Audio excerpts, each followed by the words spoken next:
2018 රසායන විද්‍යාව බහුවර්ණ ප්‍රශ්න පත්‍රයේ ප්‍රශ්න අංකය 20. ආවර්තාවක වූ S ගුණයේ මූලද්‍රව්‍ය පිළිබඳ පහත කුමන වගන්තිය අසත්‍ය වන්නේද කියලා තමයි අහන්නේ. අසත්‍ය එක අහන්නේ. පළවෙනි කාණ්ඩයේ සියලු මූලද්‍රව්‍ය ජලය සමග ප්‍රතික්‍රියා කර H2 වායුව නිදහස් කරයි. ඔව්. පළවෙනි කාණ්ඩේ කට්ටිය ජලයත් එක්ක ක්‍රියා කරලා හයිඩ්‍රජන් පිට කරනවා. හරි. ඒක හරි වගන්තියක්. අසත්‍ය නෑ ඒක හරි. ලිතියම් හැර පළවෙනි කාණ්ඩයේ අනිකුත් සියලු මූලද්‍රව්‍ය N2 වායුව සමග ප්‍රතික්‍රියා කරයි. අන්න ඒක වැරදි. ඇත්තටම ඒක වැරදි කියලා මම හිතන්නේ නොදන්න කෙනෙක් නැති තරම්. හරිද? මම හිතනවා විභාගයට යන හැම කෙනෙක්ම මේක දැනගෙන යන්නේ කියලා. මොකද මේක ඒ තරම්ම ප්‍රධාන ජනප්‍රිය කරුණක්. N2 එක ක්‍රියා කරන්නේ පළවෙනි කාණ්ඩේ ලිතියම් පමණයි. N2 එක ක්‍රියා කරන්නේ පළවෙනි කාණ්ඩේ ඉන්න අයගෙන් ලිතියම් පමණයි. දෙවෙනි කාණ්ඩයයි N2ත් එක ප්‍රතික්‍රියා කරනවා. ලිතියම් සහ දෙවෙනි කාණ්ඩයයි.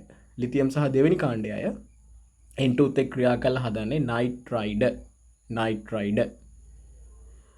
එම නයිට්‍රයිඩ් ජලයට දැම්මොත් ඇමෝනියා වායුව ඵලයක් විදියට පිට වෙනවා. භාෂ්මික ද්‍රාවණයක් හදලා හයිඩ්‍රොක්සයිඩ් ද්‍රාවණය හැදිලා ඉවර වෙලා ඒගොල්ලොන්ගේ ඇමෝනියා වායුව පිට කරලා දානවා. ඒතකොට ඇමෝනියා වායුව පිට කරන හැෙන් අපිට අඳුර ගන්නත් පුළුවන් මේ නයිට්‍රයිඩ්. හරි. ඒතකොට දෙවෙනි වගන්තිය වැරදි. දෙවන කාණ්ඩයේ සියලු මූලද්‍රව්‍ය N2 වායුව සමග ප්‍රතික්‍රියා කරයි. ඔව් මම දැන් කිව්වා ඒක හරි. වැඩිපුර O2 සමග සෝඩියම් ප්‍රතික්‍රියා කර Na2O2 ලබා දෙන අතර පොටෑසියම් KO2 ලබා දෙයි කියලා කියනවා. ඒකත් හරි. ඒතර වැඩිපුර ඔක්සිජන් එක සෝඩියම් ක්‍රියා කරොත් දෙන්නේ පෙරොක්සයිඩය. Na2O2 කියන්නේ යාගේ පෙරොක්සයිඩය. පොටෑසියම් පෙරොක්සයිඩයට අමතරව සුපර් ඔක්සයිඩයක් ලබා දෙනවා. එතකොට KO2 කියන්නේ එයාගේ සුපර් ඔක්සයිඩ් එක.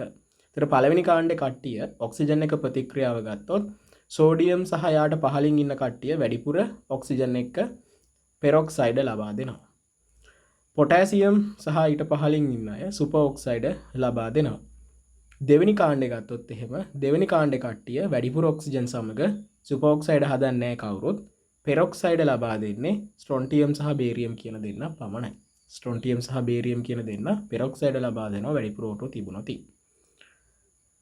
right. පස්වෙනි එකේ කියනවා S ගුණයේ සියලු මූලද්‍රව්‍ය හොඳ ඔක්සිහාරක වේ. ඔක්සිහාරක කියන්නේ ඔක්සිකරණය වෙන කට්ටිය. S ගුණයේ කට්ටිය ඔක්සිකරණය වෙනවා. මොකද ඒගොල්ලෝ ලෝහ ඔක්සිකරණයෙන් ධන අයන හදන එක තමයි ඒගොල්ලෝ කරන්නේ. ඒක නිසා හොඳ ඔක්සිහාරක වේ කියන එක නිවැරදි වගන්තියක් විදියට ගන්න පුළුවන්. එතකොට අසත්‍ය වගන්තිය අපෙන් අහන්නේ අසත්‍ය වගන්තිය වෙන්නේ අංක 2. අංක 2. මම හිතන පැහැදිලි ඇති කියලා ඔයගොල්ලන්ට. අපි යමු ඊළඟ ප්‍රශ්නයට.